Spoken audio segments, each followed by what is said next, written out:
Happy Sunday, Preps fans. It has been yet another busy week in prep sports, and we have a whole lot of content to get to. So what better way to begin than with the top two girls basketball teams in the state? And if you haven't met the Legend Crazies yet, do you really watch the prep rally? Just one of the rowdiest student sections in our state. And they travel too, as the number 2 Legend Titans travel to the Cougars Den to take on the number 1 Cherokee Trail Cougars, 6A. All right, so Cherokee Trail would pick it up in the third. Legend down 9 when it's sent to Ava Gavi, who drains the triple.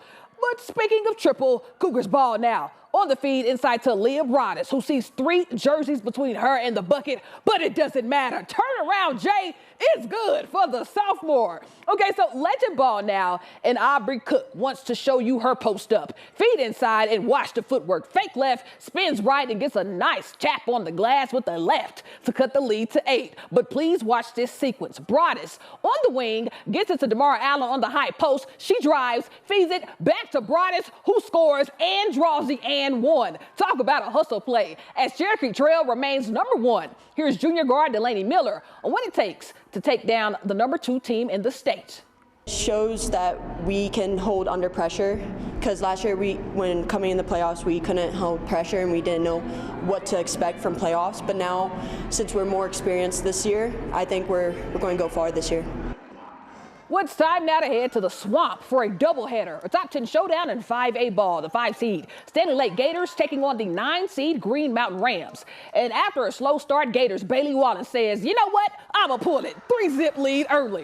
All right, so Gators ball again when the ball is swung to the corner, and it's Walling again. The bounce is good, and it's back-to-back threes. And look at the shrug. She says, I guess it's just my day. 6-zip. But how about the Rams? Sydney Martin on the drive from the block, gets the bucket to go and put her team on the board. But this was a very good defensive game. Taylor Ellington with the pickpocket on the fast break. But Walling stuffs it. But the Rams wouldn't be down long. Ellington this time pulls it from the sideline. The 3 is in to tie the game. But watch what happens next. Walling tries again, but Ellington gets her get back and blocks the 3. And here she comes in transition. Feeds it down low. But Sydney Martin, my goodness, absolutely stuffs the Rams. So we haven't seen much of Gators star forward Taylor Serlin until now. Up and under between 3 defenders to score. But Green Mountain took a 10-point lead and didn't look back. So what do you do when you win a top 10 matchup? You do a little celebration in the locker room. So major congrats to the Rams as they move up in the rankings. Over on the boys' side, the Gator student section made sure to stay for the second half of that doubleheader. Same teams, just not the same top 10 matchup. And let's start off with tip-off. How many times do you see that in the highlight? Because Simon Lunsford wasted no time draining a 3 to put his team on the board first. Gators turn now. Derek Sims on the wing, but the cross-court pass is stolen as Austin Beeson takes it the other way for the layup with the left, 5-zip. But Sims would make up for it, though. Nice drive and bank to put his team on the board, but look the other way. Beeson drains the 3 and check out afterwards. Stares down that same student section as the Rams win it by 38. All right, so let's head over to Valor Christian as the 2-seeded Eagles played host to the 11th seed Roson Valley Mustangs in a big one Wednesday night. And we're going to start in the first quarter. Valor breaks the press when Eli Kim sends the alley-oop to Ryan Dixon, who slams it home. Valor up 2. But the Mustangs will answer. Kaylin Burketta drives, loses the ball, gets it back, and watch the turnaround tough mid-range bucket.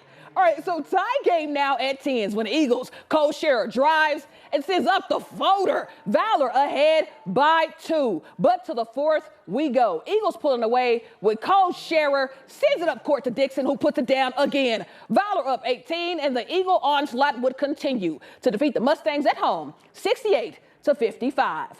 But let's get to the ice. In comes the Castleview SaberCats, but look at the unis. I'm a huge fan because my hometown is the View. Longy if you didn't know. Anyways, big league matchup versus Mountain Vista. So let's see some rivalry action. All right, so early on, it's Castleview. The shot is out, blocked, but Hunter Burvin is there to clean it up. Early lead for the SaberCats. Then guess who? Burvin again from the blue line. Now that should be worth 2. All right, so Vista would try to stay in it though. Kale Burns bobbing and weaving through the D to go top chef to get his team on the board. Extra points for the celebration. But I'm not talking about wrestling when I say Castleview put the smack down on rival Mountain Vista with an 8-3 win on Friday night.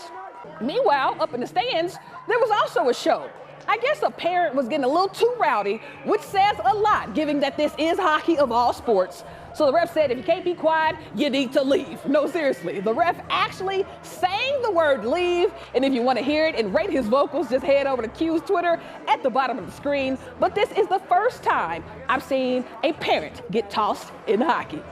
All right, so it is that time again to announce this week's Honor Roll winner. You at home had to vote, and the winner of that vote is Broomfield's Shia Martinez in their game against Mountain View. Tie game, clock expiring when Martinez loads up from NBA range, drains it on the buzzer. The crowd goes wild. His team storms the court, and you, my friend, are now on the list of Honor Roll champions.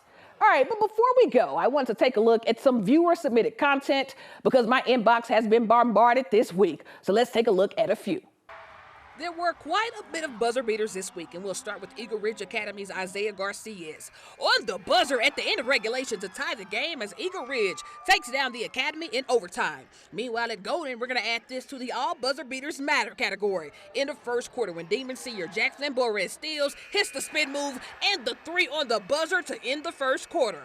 Meanwhile, for the Golden Girls, they were tied with Dakota Ridge with the clock expiring in the third, and Junior Kipley Wellman hits the corner 3 at the buzzer to take the lead. And lastly, it's Monarch versus Denver East, and look at the assist to Jackson Brodsky. Now, where have I seen that before? Let's watch it again and see if you can guess. Between 2 defenders and the follow-through forward after the setup. Any guesses? It's the infamous Wade to Brian Alley. Come on, folks. Just another moment cemented in history. Now, reminder, we can't be everywhere. So if you're ever out at a game and see something you'd like featured on the Prep Rally, just send it over. That's all, folks. I'm Ashley Moore, and we'll see you next time right here on the 9 News Prep Rally.